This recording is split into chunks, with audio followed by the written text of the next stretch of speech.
Is there a reason why you might want the telescoping seat, even if you aren't tall, even if you don't need it? And the answer to that question is 100% yes. I was working on a vlog and I realized that my footage, the sound got messed up on it. All the footage that I filmed between yesterday and today is completely ruined because there's no audio, which kind of sucks. That means I got to go out tomorrow morning before work and refilm everything that I filmed, which is going to be cumbersome to say the least. But since this is screwing up my upload schedule, obviously, I decided that I would put out a video, an informational video, a video to help any prospective buyers with specific options that the Brompton actually comes with. Today we're going to talk about one option in particular, and that is the seat post. Now, it is often an overlooked option because most people, this adjustment for the single post is more than enough. Most people are not taller people. Most people are, your average 5'5" to 5'9", somewhere in there, which this seat post is more than good enough. So it's not an option that most people need to look at a lot of times, so a lot of people don't think about it. But if you are a taller person, you might need a telescoping seat. And I'm also going to tell you why you might want one even if you don't need one. First off, what is the telescoping seat? Okay, this seat post right here, the adjustment is down at the bottom, and this is the maximum height that you can get out of this seat post. A telescoping seat post is an option, a $100 extra option that you can get for the Brompton that gives you an extra quick release, and it allows you to have a second stage adjustment. To allow you to see that a little bit better, I'll lower the first stage. You can get about that much extra height adjustment. Now that obviously would be for a very tall person, but that is essentially what the telescoping seat is.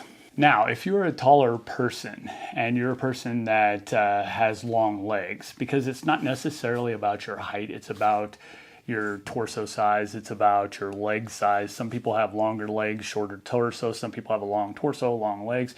Depending on how you are built, you may need this telescoping seat. I know people that are my height, which is 6'1", and they don't need it. They ride this thing perfectly fine without it. That's because they have shorter legs than I do. I seem to have these long, gangly legs. So I definitely need the telescoping seat.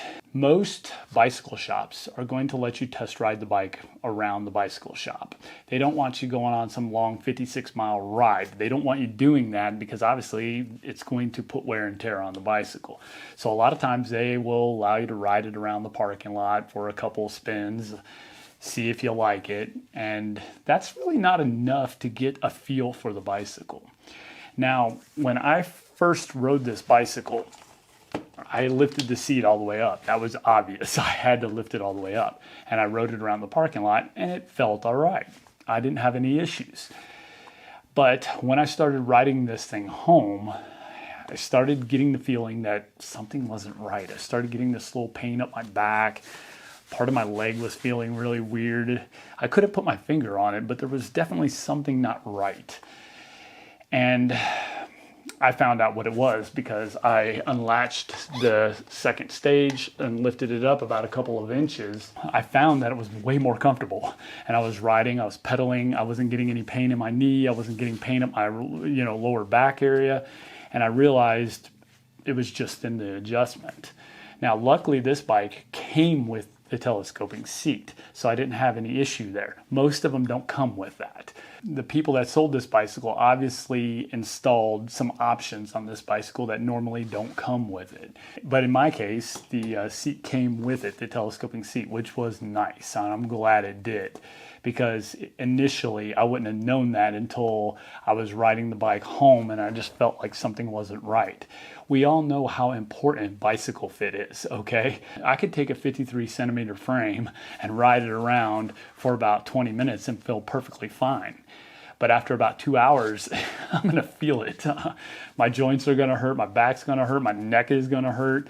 And the reason why is that bike is way too small for me. A 53 cm bike is way too small for me. So I'm going to need somewhere around the 50, I think the smallest I could ride comfortably is about a 56 to 58 cm. That's about where I am. I can ride up to a 60 cm frame, but like there again, I can start having pains after riding it a little while. So bicycle fit is definitely very, very important.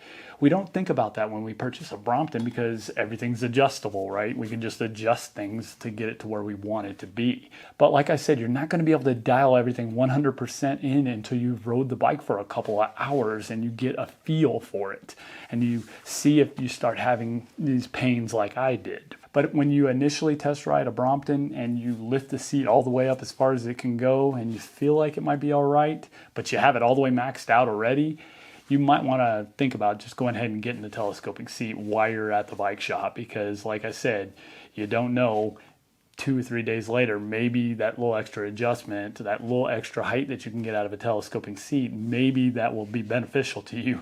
Maybe it'll feel better than just the stock post that comes with the bike. So it's just something to think about. If you go ahead and opt for just a single post and you ride the bicycle and you feel like it's almost there but it's not quite dialed in and you just need a little bit more adjustment, I'm going to show you how you can adjust the seat to get that little bit more adjustment out of it. Now, I'm not quite sure if you guys can see that or not, but these are your seat rails right here, right? You got 2 on either side, obviously, and you have this little retainer bolt. You have a block and a bolt that goes through both of these 2 blocks. There's a block on this side, and there's a block on this side over here with a bolt that secures both of these blocks in place. Now, as you can see on the bottom here, it's curved to accommodate your seat railings here.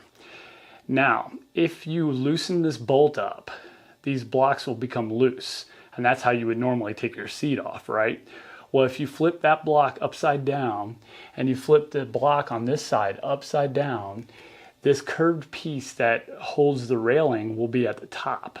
And when this railing is at the top, you will get that much extra adjustment, like almost an inch, I would say, of extra height adjustment out of the seat than you would normally have. So that's just a little tip. Like I said, if you don't want to opt for the telescoping seat and because you feel it's close and I don't want to pay the extra $100 to get the telescoping seat, that's a way to get, I would say about an inch. I'm not very good at measurements, but it's about an inch of extra height adjustment. So like I said, that's just a little tip if you want a little bit of extra adjustment, and the single post is definitely almost correct, but just not quite there. Is there a reason why you might want the telescoping seat even if you aren't tall, even if you don't need it? And the answer to that question is 100% yes. There are times when you have the seat all the way down and you have the bike all the way folded and you're trying to put it into a compartment, maybe a compartment on the train or maybe a compartment at work, or maybe you're trying to fit it through an airport scanner and this seat is just too much. You need a little bit lower of a profile. If you raise your seat post all the way up, it locks in place. It doesn't come all the way out. If you're trying to get that extra little bit of clearance, like it almost fits in a container but not quite, or if you cannot get it through that airport scanner, that baggage scanner that you throw all your bags in, from what I'm told, it will not fit through with the seat on. So a lot of people have to undo that bolt and pull the seat off. Well, with a telescoping seat, you don't have to worry about that. All you have to do is unlatch it and it comes right out, and you don't have to undo that bolt. So that is really handy. So if you lower this all the way down, it definitely makes it a lot lower profile to get it into some tight-fitting containers. So that might be a reason why, even if you don't need the telescoping seat, you might want to get it anyway. And definitely if you're tall, I recommend going ahead and getting it anyway. Even if you don't think initially that you need it, you might later down the road, and you won't know that until you rode the bike for a couple of days maybe. So anyway, I'm just sharing this information with you guys because, like I said, I didn't find this out until after I started riding the bike. Luckily, mine already had the telescoping seat, so I didn't have to worry about going back to the bike shop, having them swap it out. that's a pain in the butt having to go back. So having all that information up front is definitely more beneficial. So I hope this helped you guys out in your purchasing decisions, and hope it gave you the information you need to, really make a decision on whether you needed the telescoping seat in the first place. So with that being said, if you guys found this video even a little bit helpful, I would appreciate a like on the video. If you guys have any comments or questions, maybe any questions that I didn't answer in this video, leave them down in the comments. I will definitely get back to you and answer any questions that you might have. So with that being said, I'm definitely going to bid you guys adieu, and I hope to see you guys on the next video. Bye-bye.